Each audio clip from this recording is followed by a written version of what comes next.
At the conclusion of the Second World War, a multitude of constructions, items, and secrets belonging to the Third Reich were concealed, buried, or simply left behind.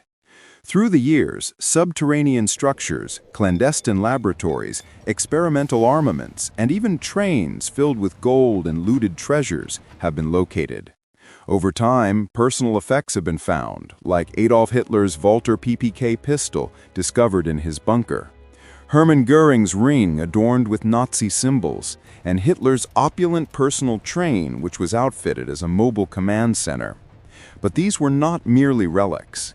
Hidden structures also survived, such as the colossal underground complex of Project Riese in Poland, intended as a secret headquarters, the Berghof, Hitler's Alpine retreat in Bavaria, and the Führer's bunker in Berlin, where he passed his final days.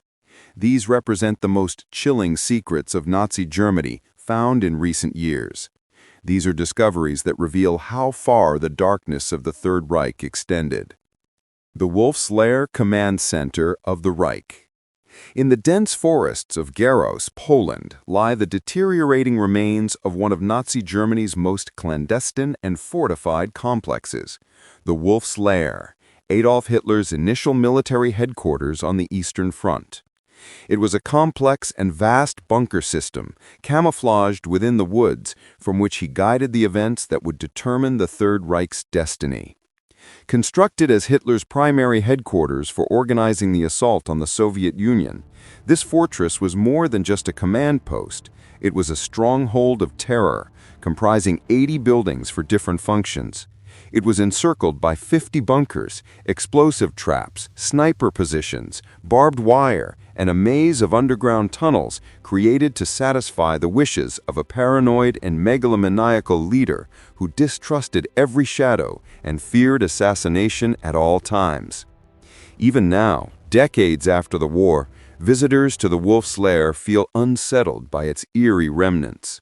Massive concrete slabs are strewn across the site, demolished by German troops desperate to protect their secrets.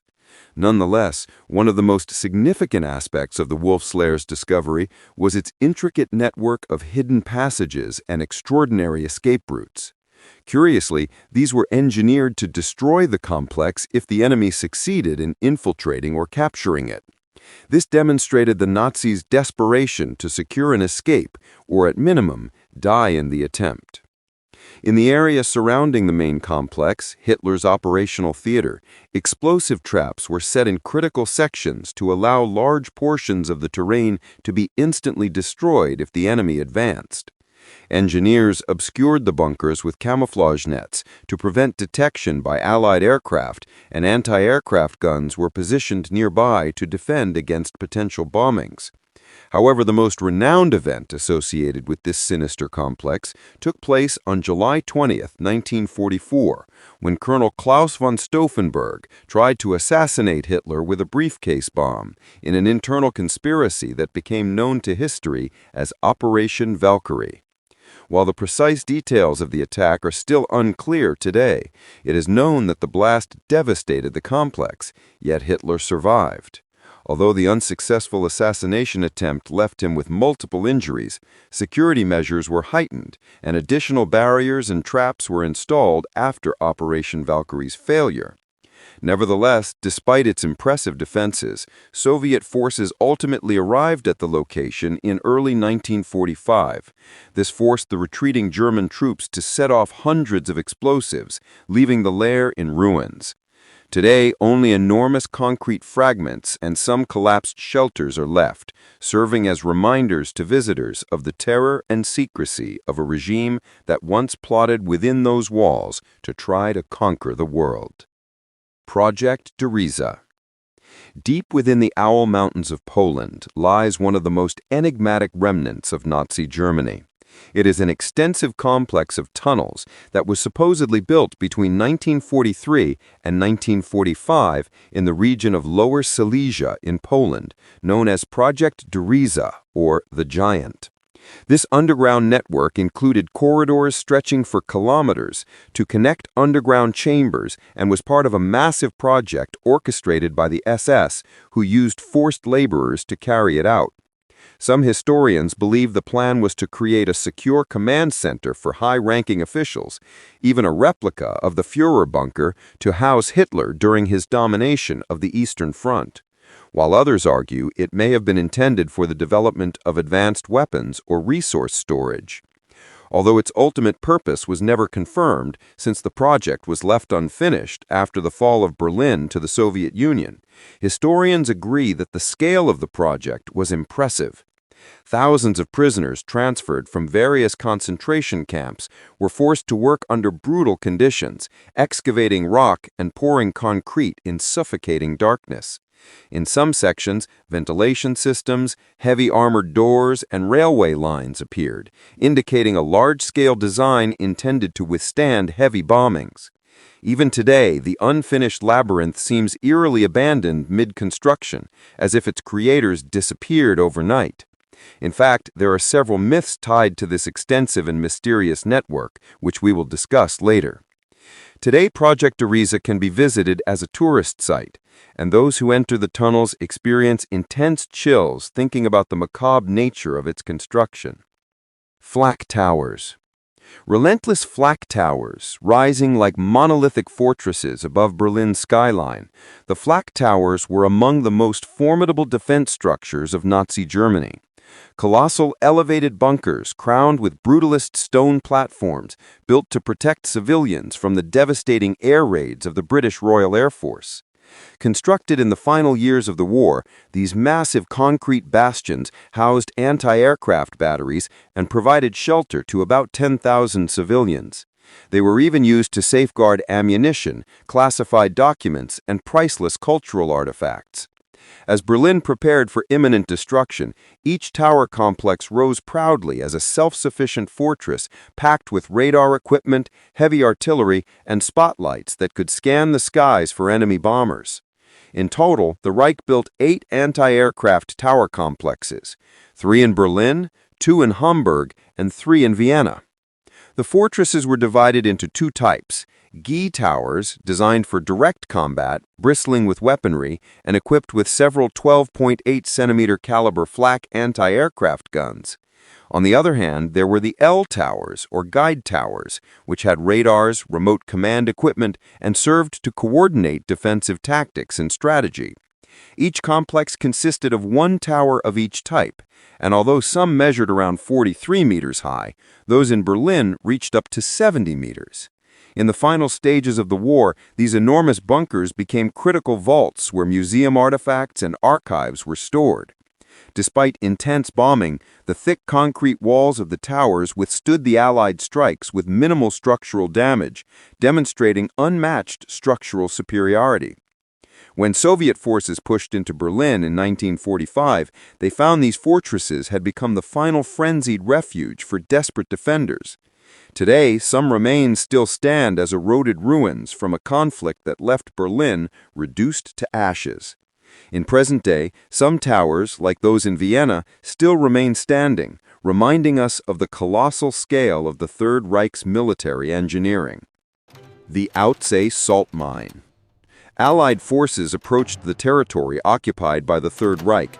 German officials rushed to safeguard looted cultural goods. While there were hundreds of hidden vaults, one of the largest and most spectacular treasure troves was the Outsee salt mine in Austria, where the Nazis secretly hid thousands of paintings, sculptures, and other valuable artifacts. High-ranking Nazis oversaw the relocation of truly priceless works from across Europe, hoping to preserve them to form part of the cultural heritage of the post-war Nazi Empire. Among the stolen works was the Ghent altarpiece, a masterpiece of painting by Jan van Eyck, as well as works by Camille Corot, Michelangelo, and many others. We're talking about pieces that today are worth hundreds of thousands, if not millions of euros individually, and form part of the most important private collections in the world.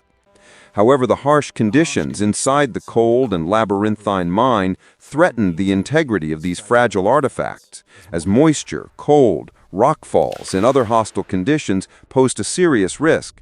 To prevent this, the SS officers in charge of the project forced laborers to build huge wooden crates, wrap large waterproof tarpaulins, and erect protective walls.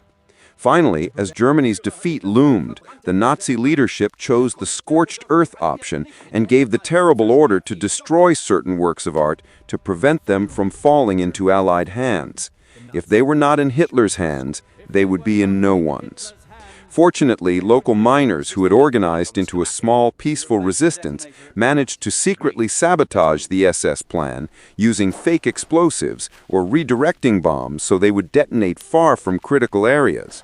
Once the region fell under Allied control, the Monuments, Fine Arts and Archives program, later known as the Monuments Men, raced against time to recover and document the treasures hidden in the Altois mine. When President Franklin D. Roosevelt ordered a cultural sweep of the site, this treasure hunt became one of the greatest art recovery efforts in modern history. The impossible disappearance. The Second World War left behind many unsettling mysteries, but the vanishing of the Amber Room remains one of the most extraordinary. How could an entire room filled with gold and treasures disappear? Though it may sound like the plot of a crazy movie, this actually happened, and to this day it continues to astonish even the most skeptical historians. Originally, the room was designed as a dazzling spatial masterpiece of 55 meters, with walls covered by amber panels totaling 6 tons of this expensive material and adorned with gold sculptures, mirrors, and other invaluable gemstone artifacts. Built in the early 1700s in Berlin, in 1716 the room was gifted to Tsar Peter the Great and installed in the Catherine Palace, located in the Tsar's village near St. Petersburg, becoming the 8th wonder of the world. And there it remained until the Nazi invasion of the Soviet Union. When Reich forces captured the Catherine Palace, they did the unthinkable. The Nazis stole the Amber Room. The entire room was dismantled and transported to Königsberg Castle, where it was last seen before vanishing without a trace. While its disappearance alone is chilling, what makes the Amber Room one of the greatest mysteries surrounding Nazi power are the dark legends that surround it. Some historians propose that it was hidden in a secret Nazi bunker, equipped with traps to prevent it from being found. Others claim it was loaded aboard the ship Wilhelm Gustloff, which mysteriously disappeared in the Baltic Sea, allegedly torpedoed by a Soviet submarine, possibly transporting the room and other looted treasures. Unofficial sources claim that many treasure hunters died under mysterious circumstances while searching for the Amber Room, a myth that fed the belief in a curse surrounding the vanished wonder. What is certain is that the pursuit of the Amber Room continued for decades, sweeping through secret tunnels, abandoned mines, and ruins devastated by war. Some parts were found in Königsberg Castle, which was brutally bombed by the British Royal Air Force in 1944, being reduced almost to ashes. Some claim that most of the room was destroyed along with the castle, although other parts, such as certain mosaics and individual decorations, were found in Germany, Italy, and strange locations, leading to the theory that the impressive room was torn apart and sent to hundreds of destinations throughout occupied Europe. In 2003, a reconstructed Amber Room was inaugurated, which includes some of the parts that survived the Second World War and were recovered by the Allies. However, the fate of the original 8th wonder of the world was never discovered and continues to haunt historians and plague the dreams of treasure hunters around the world. The power of evil.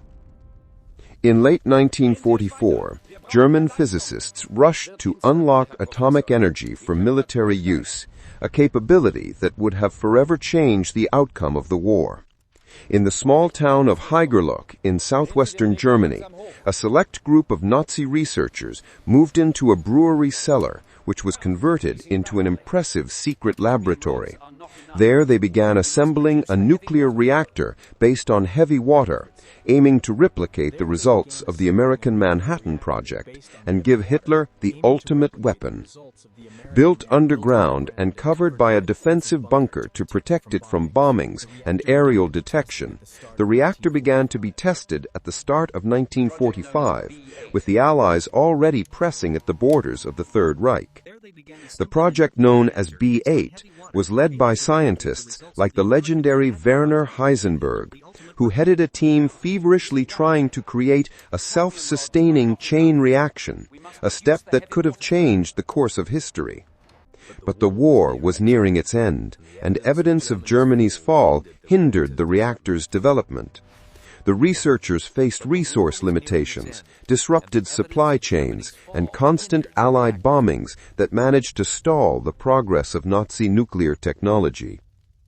Heavy water shipments from Norway, a crucial resource for operating a reactor, were repeatedly sabotaged by Allied forces. As the enemies closed in on Germany, the team's success drifted further away, though their final experiments continued under the watchful eyes of SS officers who were already utterly desperate to obtain some advantage.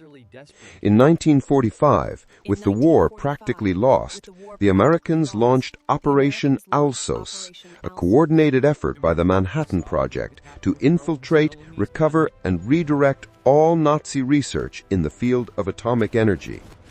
It didn't take long for them to discover the secret site in Haigerloch, and when they raided the laboratory, they found a chilling discovery.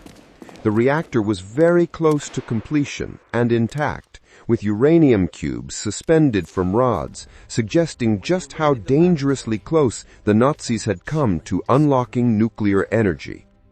Fearing what might have been, Allied experts quickly dismantled the reactor and took its components for analysis. The underground site was later transformed into a museum, where the remains of the reactor apparatus lie in the original cave, an unsettling relic of a terrifying possibility.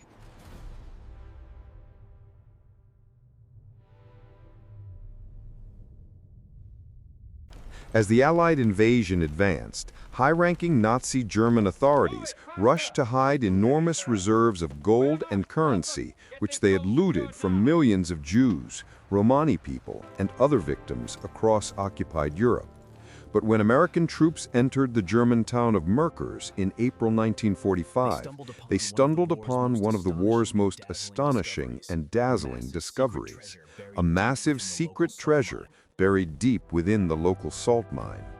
The soldiers were not expecting to find one of the largest gold reserves in the world when they descended several kilometers underground, which is why they were completely stunned upon seeing a vast hoard of bags piled in huge tunnels as far as the eye could see. At first, they believed it might be construction materials or munitions, but the surprise grew even greater when they discovered that the burlap sacks flooding the site were filled with gold and silver bars and coins. Much of the Reichsbank's funds and other confiscated assets had been transported there in hopes of a supposed Hitler victory, which would allow the stolen goods to be laundered. But the salt mine's tunnels led to very deep places, and the tons of gold were only the beginning of the discoveries. Later on, the Allies found more hidden treasures, entire crates filled with confiscated artwork, personal belongings stolen from Holocaust victims, and piles of foreign coins and bills. These discoveries revealed the full extent of the Nazis' ruthless looting and expropriation operations, and shed light on the incredible wealth transfer that had taken place in Germany during the 1930s and laid the economic foundation of Hitler's regime. Many items were filmed and photographed, as each artifact told a grim story of looting and suffering. In addition to precious metals, the recovered items included paintings from notable European collections taken as spoils of war. Members of the Monuments Men, a specialized Allied unit tasked with treasure recovery and heritage restoration, rushed to secure the stolen masterpieces, while top Allied leaders, including General Dwight D. Eisenhower, traveled to the mine to witness the incredible discovery firsthand. The documentation and photographs from the Merkers mine became crucial evidence in later trials against Nazi officials and officers, and served to hold them accountable for the looting and crimes committed in the occupied territories. They also helped historians gain a broader understanding of the sinister economic dimension that underpinned the Third Reich. The poisonous legacy. In February 1945, the German submarine U-864 embarked on Operation Caesar, a dangerous mission involving the covert transportation of aircraft components made of high-quality steel and liquid mercury to a secret destination in Japan. This valuable cargo was intended to reinforce Axis collaboration on advanced weapons technology to give the Empire of the Rising Sun some breathing room in the face of the overwhelming American advance. However, the Germans hadn't accounted for an unexpected factor. The Allies had cracked the Axis radio encryption methods and were aware of the operation and the route U-864 was supposed to take. The British submarine HMS Venturer quickly departed from the port of Reich to hunt down the German vessel. On February 6, 1945, the Venturer intercepted U-864 off the coast of Norway, and they engaged in a dramatic torpedo battle, which would become the only recorded submarine-to-submarine duel in history. After a tense chase, the submarines engaged in a slow-motion combat in which the Venturer launched 4 torpedoes at U-864. The German sub managed to evade the first 3, but was hit by the last one.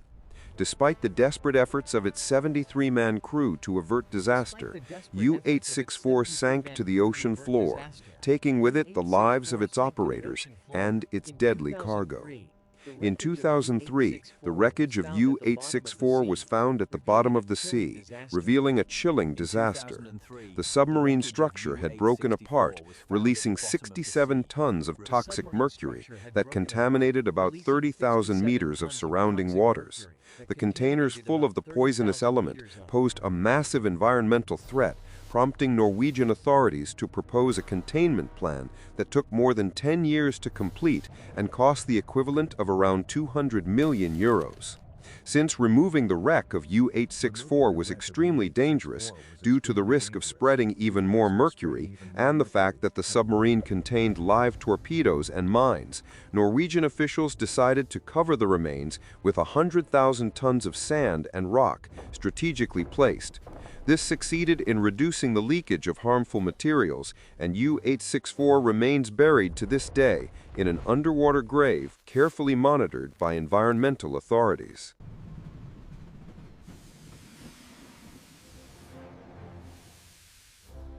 The ghost train. According to some apocryphal historians, in the final days of the war, Nazi authorities in Poland were ordered to move gold and treasures expropriated from occupied territories back to Germany, believing they could seize those resources and hide them from the Allies. We've already mentioned some desperate vaults, such as the Merkers salt mine or the Flock Towers. However, there exists an even stranger myth. According to these historians, the Nazis loaded a massive train with gold bars, artworks, and precious artifacts, which departed from Brelo and was meant to stop at several Polish stations on its way to Germany. However, the train, which supposedly stopped at the station in Freiburg, Silesia, disappeared after resuming its journey. The idea of a freight train vanishing into thin air sounds like something out of a science fiction movie, but it all points to either the train never having existed or the Nazis using some sort of secret alternate route to get it off the Allies' radar. On the one hand, historians claim the story is plausible, not only because there are records of artifacts and artworks looted by the Nazis that were never recovered, like the already mentioned Amber Room, but also because the supposed route of the ghost train coincides with various treasure vaults we've talked about, like the Merkers Mine and Project Dereza. For decades, the whereabouts of the Nazi gold train remained a myth among historians and World War II enthusiasts. However, the story resurfaced with force in European popular culture in 2015 when two mining entrepreneurs claimed to have found proof of the existence of a hidden stretch of railway underground near the city of Wozzeck. These men didn't give many details, as they demanded a large sum of money from the Polish government and a guarantee contract that they and their companies would have exclusive rights to the search. But basic information leaked, and hundreds of treasure hunters flocked to the area to investigate on their own, spurring geological and topographical explorations and negotiating with authorities for drilling permits. Thanks to the persistence and efforts of the relic hunters, Polish officials agreed to carry out an underground search in what became known as Kilometer 65 of Lower Silesia. The government oversaw part of the excavation efforts, but in truth, no verifiable remains of an armored train, let alone lost treasures, were ever found. Critics argued that the local myth, fueled by anecdotal testimonies, overshadowed the lack of tangible evidence. Nevertheless, the rumor persists, often linked to a wider complex of tunnels, a conspiratorial idea claiming that there are secret rail passages connecting the German chancellery to various areas on the Eastern Front. Still, not everyone lost out from this story, as local municipal authorities took advantage of the worldwide attention the myth generated and used it to boost tourism in Wozzeck. Local media covered even minor events, such as unusual ground-penetrating radar readings, and conducted extensive interviews to trace historical records, pointing out the routes taken by German trains in the final days of the war. The fascination with the Nazi gold train remains a terrifying reminder of the desperate chaos within the Third Reich as it faced its inevitable collapse. The shocking Nazi UFO. When the Third Reich crumbled, rumors emerged about an ultra-secret Nazi superweapon, a device so advanced that it was supposedly going to change the course of the war at the last minute. In truth, this myth accompanied the discovery of dozens of Nazi superweapons, known as the Wunderwaffen, or wonder weapons. While some of these were indeed carried out, most never went beyond the realm of crazy ideas from engineers close to Hitler, who was prone to fantasizing about designs worthy of science fiction. But there was one project in particular that still baffles researchers and historians to this day. We're talking about Die Glocke, which means the bell. This enigmatic machine became one of the most chilling and controversial mysteries of the Second World War. Die Glocke is described as a device made of a hard, heavy metal with an approximate diameter of 2.7 meters and a height between 3.7 and 4.6 meters, having a shape similar to that of a large bell. According to plans and reports found by researchers, this apparatus contained two counter-rotating cylinders that would be filled with a mercury-like substance, violet in color.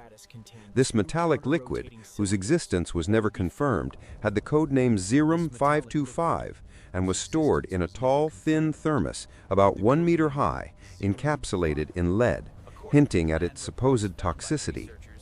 According to these accounts, when the bell was activated, it had a radius of action of 150 to 200 meters, within which crystals would form on animal cellular tissues.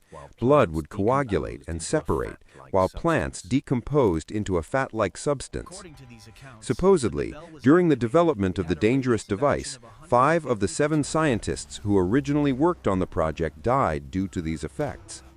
Tests are believed to have been carried out where the ruins of a concrete structure nicknamed the Henge now stand near the Venislaus mine, about 3 kilometers southeast of the main SOC complex of the underground project Riesa, which may also have served as a test platform for an experiment on anti-gravity propulsion generated by the bell. Other accounts placed it at a facility near the Czech border guarded by the SS. Most historians accepted by the academic community consider the stories linked to the bell to be mere hearsay, as it appears in very little official documentation from wartime. No confirmed blueprint or official reference has ever surfaced, aside from scattered anecdotes. However, it is speculated that fragments of real research projects may have been distorted over time. It is fairly well accepted that the Nazis experimented in fields like propulsion and particle physics, often scattered across multiple secret laboratories. But despite the chilling allure of the story, it is possible that Die Glocke is simply a fabrication that merges various separate technological efforts into one fantastical tale. Still, the doubt persists to this day, and many UFO and conspiracy theory enthusiasts believe that Die Glocke was part of an ultra-secret project that sought to create flying saucers capable of escaping a war-ravaged Earth. But if that's true, why was it abandoned? Was there an accident? Or did something even more sinister happen? Tell us in the comments.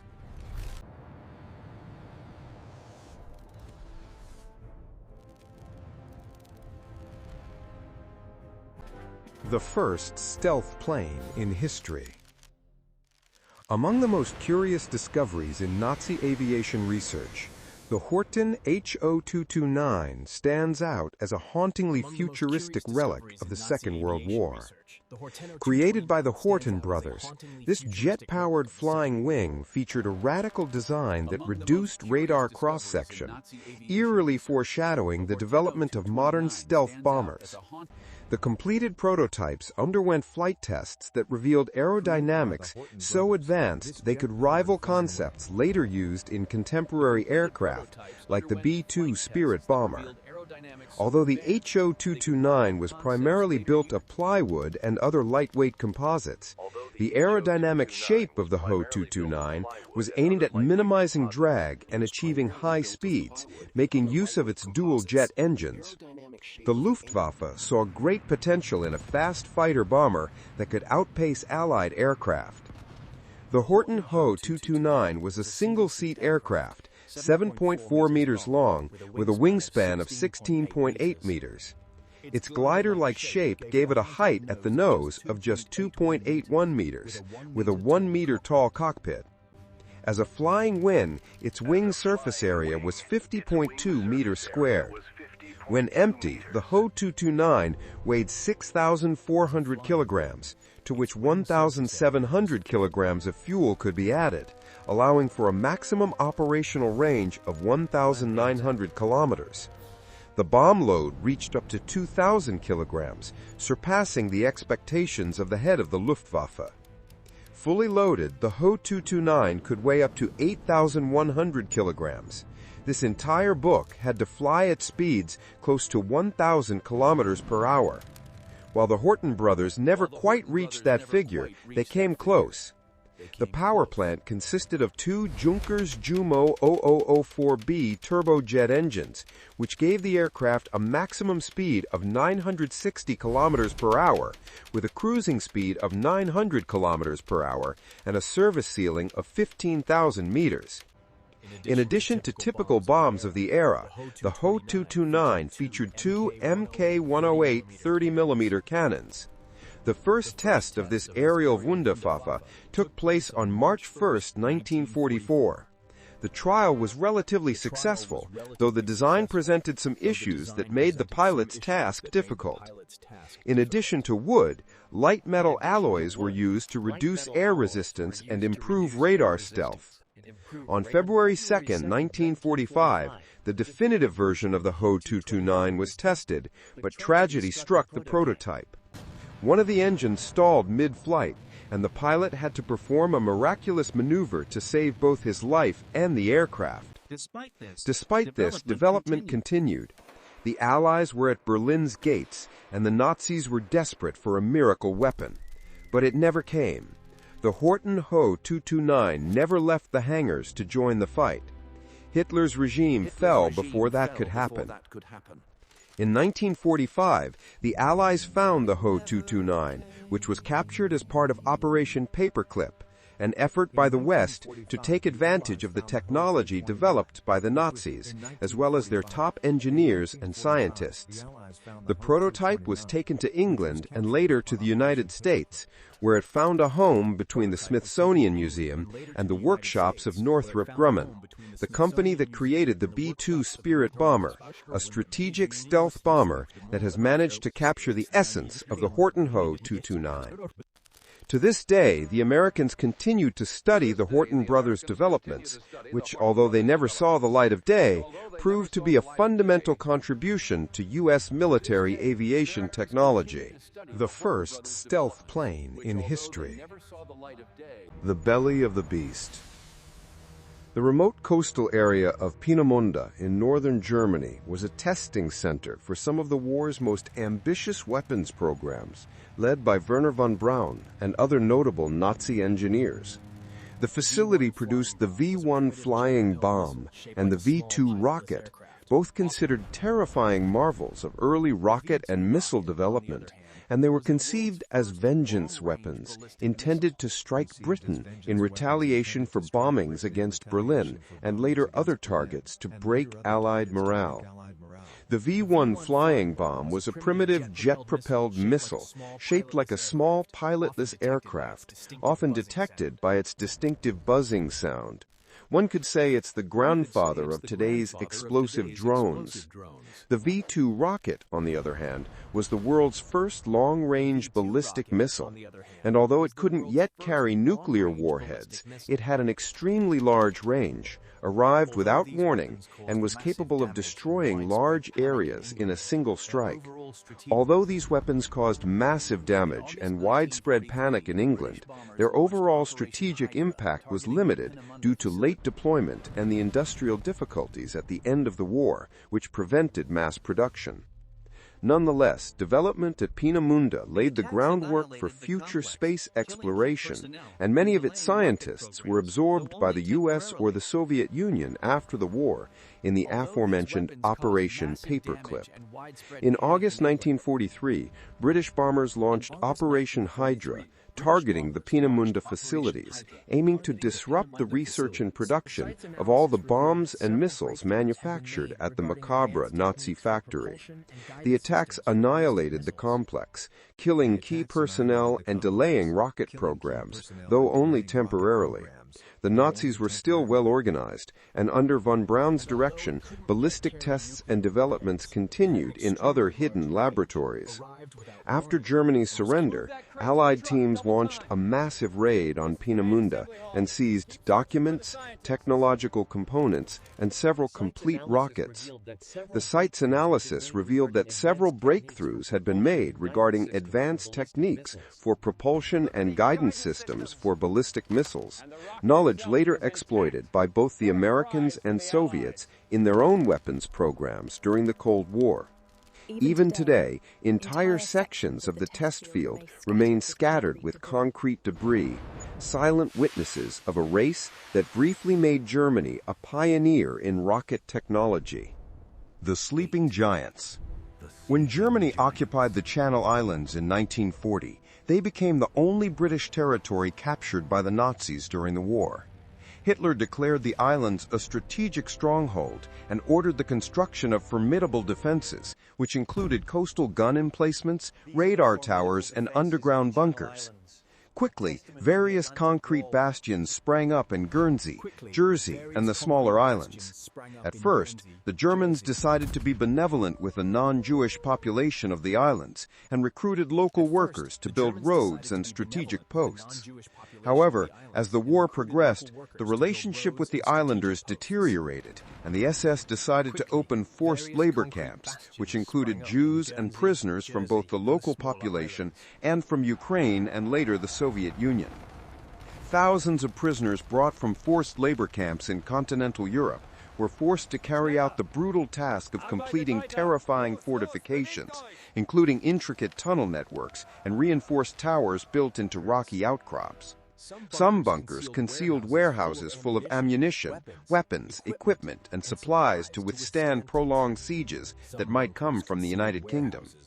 As part of the Atlantic War Plan, the Nazis erected tall concrete towers with machine gun nests and cannons manned by thousands of soldiers.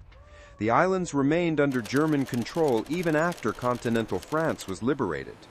By late 1944, the fortress had become a highly optimized outpost, but it was surrounded by the Allied pincer and completely cut off from regular supply lines. As resources dwindled, Nazi officers and soldiers began sealing off bunkers and checkpoints, retreating into the most fortified areas as they awaited the imminent invasion of enemy forces.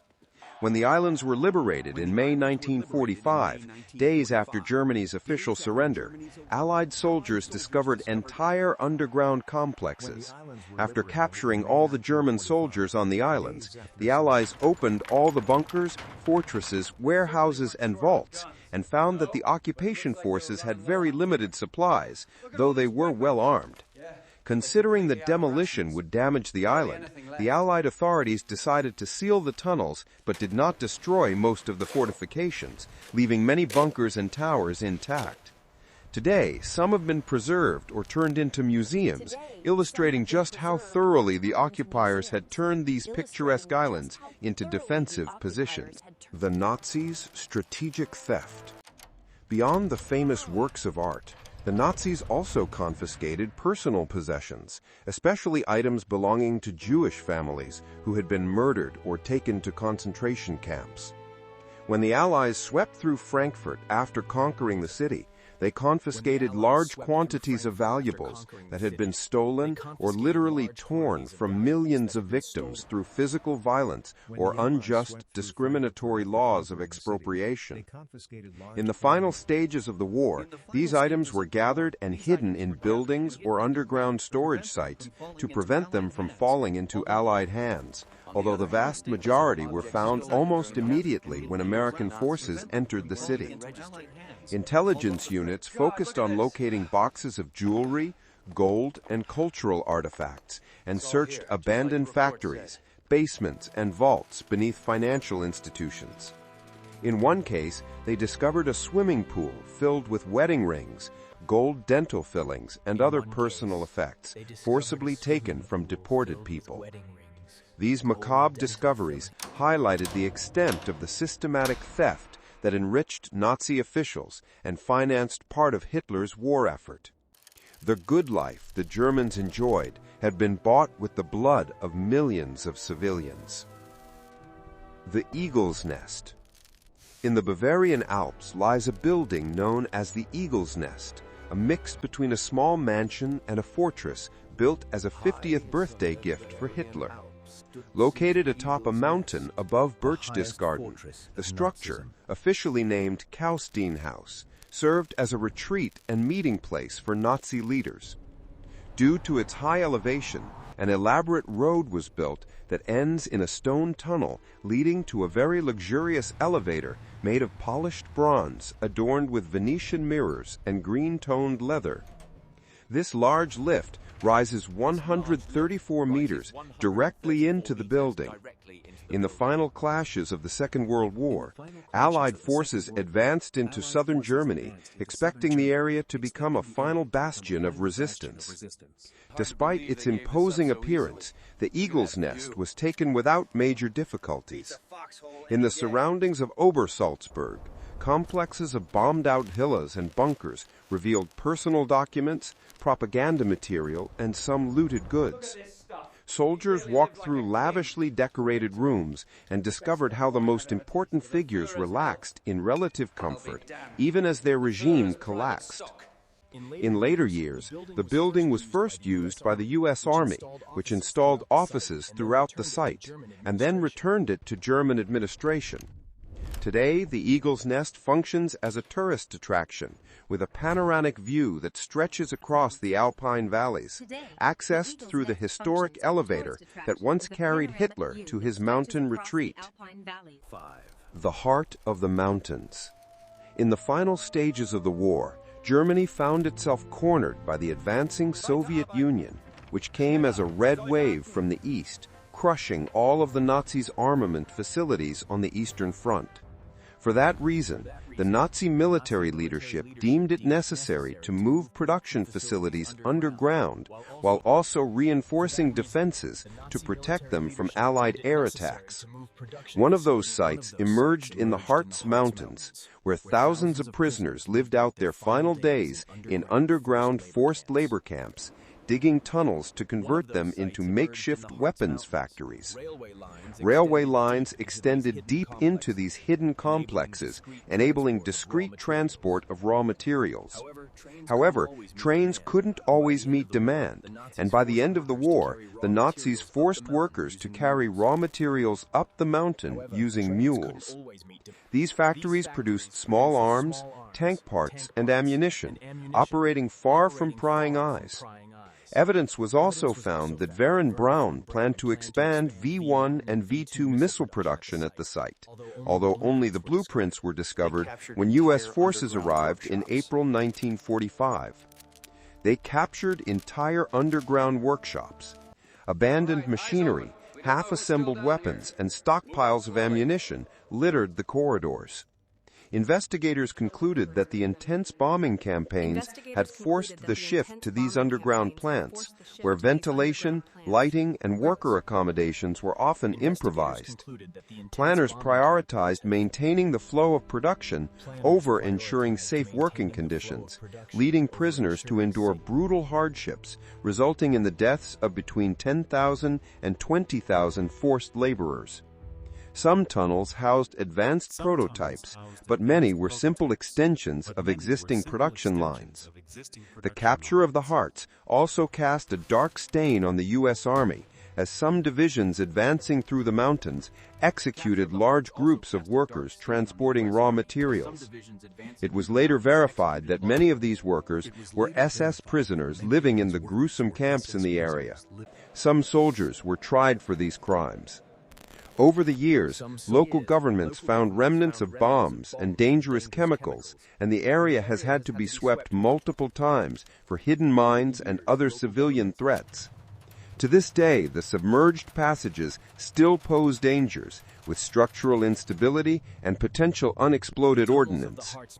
The tunnels of the Harz Mountains are a clear testament to the Reich's conviction and madness in pursuit of its expansionist plans.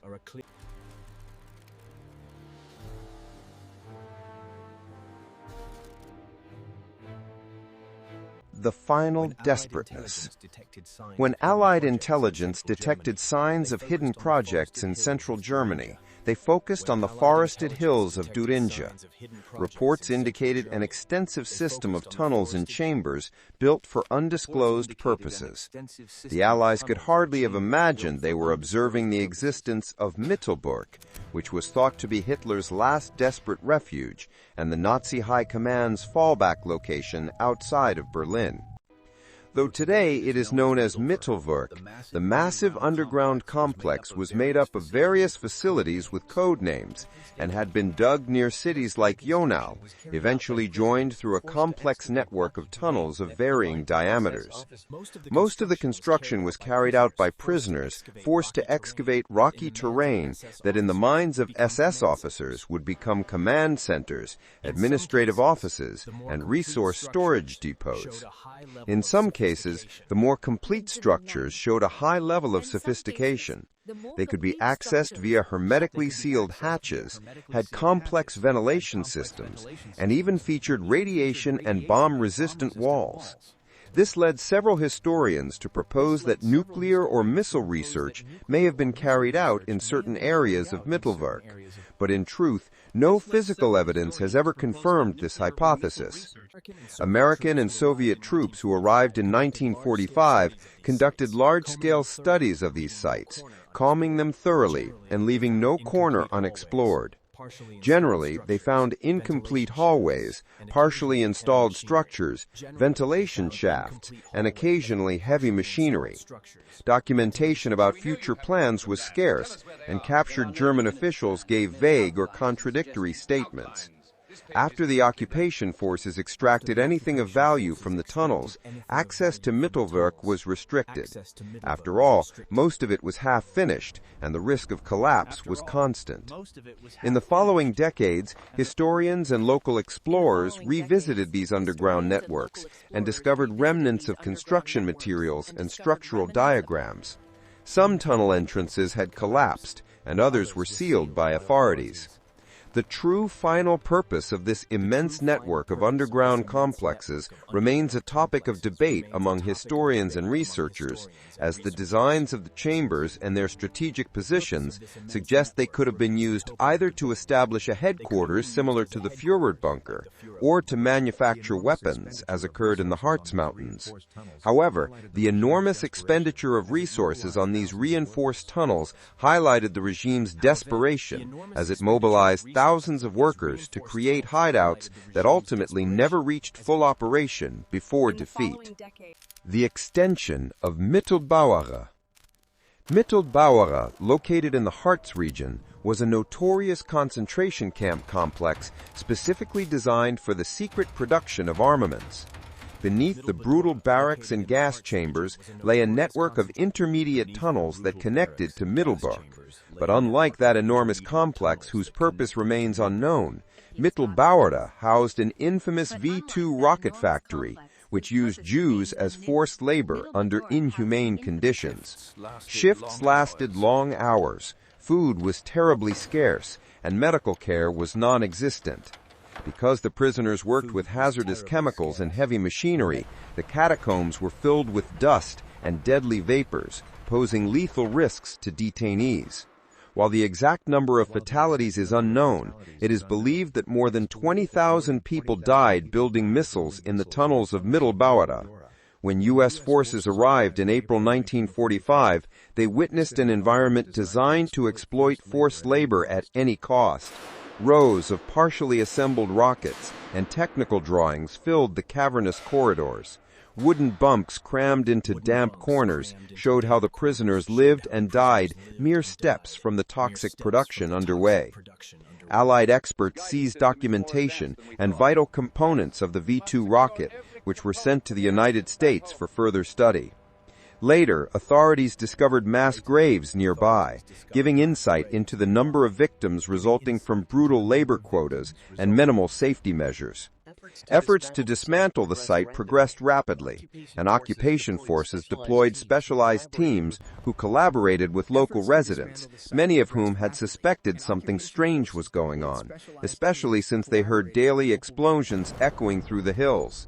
They later learned it had been the rocket engines igniting during test flights. Although much of the Mittelbauer infrastructure was sealed or demolished, some sections of the tunnel system remain accessible today for educational purposes. Operation Bernhard. Operation Bernhard was a bold yet rather pathetic plan designed by German intelligence to flood the British economy with counterfeit banknotes.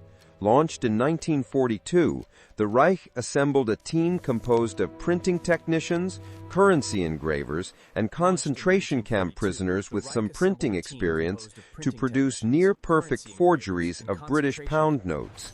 This fraudulent money aimed to devalue the British currency, thereby disrupting the country's financial stability. The operation was moved several times and was eventually set up in the Sachsenhausen concentration camp, located on the outskirts of Berlin.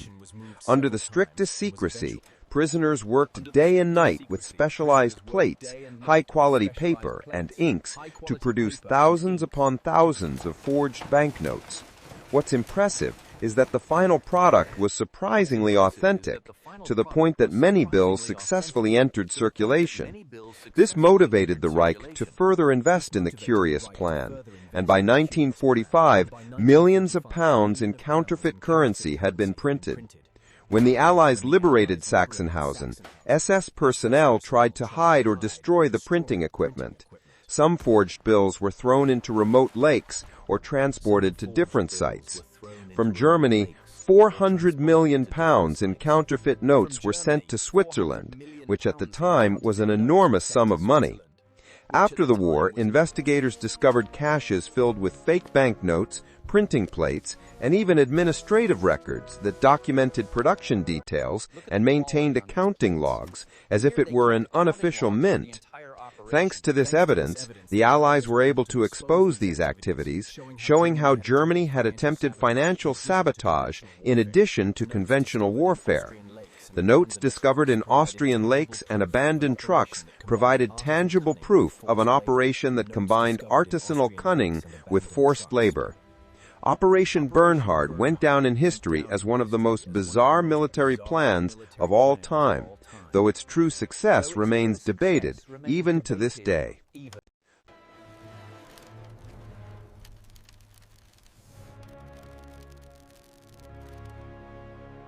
The Führer Bunker. The final entry among the most chilling secrets of Nazi Germany in World War II takes us beneath the ruined streets of Berlin to the Führer Bunker, the underground shelter used by Hitler and his inner circle during his final hours. Commissioned by the Nazi leadership and built by the company Hawk AG, this underground complex of 28 rooms was designed to house Hitler and a small number of confidants for a short period, functioning more as an air raid shelter than as a true residence. The construction progressed quickly under the direction of architect Karl Piepenburg, with hundreds of workers laboring in 3 8-hour shifts, completing the work in just a few months. Between 1936 and 1944, the structure was completed in stages, connecting above with the old Reichskanzlei and the German Chancellery through reinforced corridors. By early 1945, as Soviet artillery bombarded the city, key figures of the regime withdrew into this confined warren of concrete rooms. Inside, officials devised strategies and pinned propaganda maps to the walls, tracking divisions that no longer existed. Generals delivered grim reports to leaders who were increasingly disconnected from reality. During the Battle of Berlin, the bunker endured continuous bombing. Although it remained largely intact, death, despair, and final orders defined the atmosphere. At the end of April, Hitler and Eva Braun were married in a small ceremony just hours before ending their lives. A group of soldiers carried the bodies of the Führer and his wife out of the bunker and burned them in the Chancellery courtyard. Days later, other prominent figures followed Hitler's lead, destroying files and personal effects beforehand. When Soviet troops secured the area, they discovered empty corridors full of documents and evidence of frantic attempts to burn any record of Nazi activities. For decades after the war, post-war authorities demolished parts of the bunker. Today, the remains lie beneath modern apartment buildings and parking areas, with only a discreet plaque marking the location. Though the site still draws occasional interest, it remains largely inaccessible.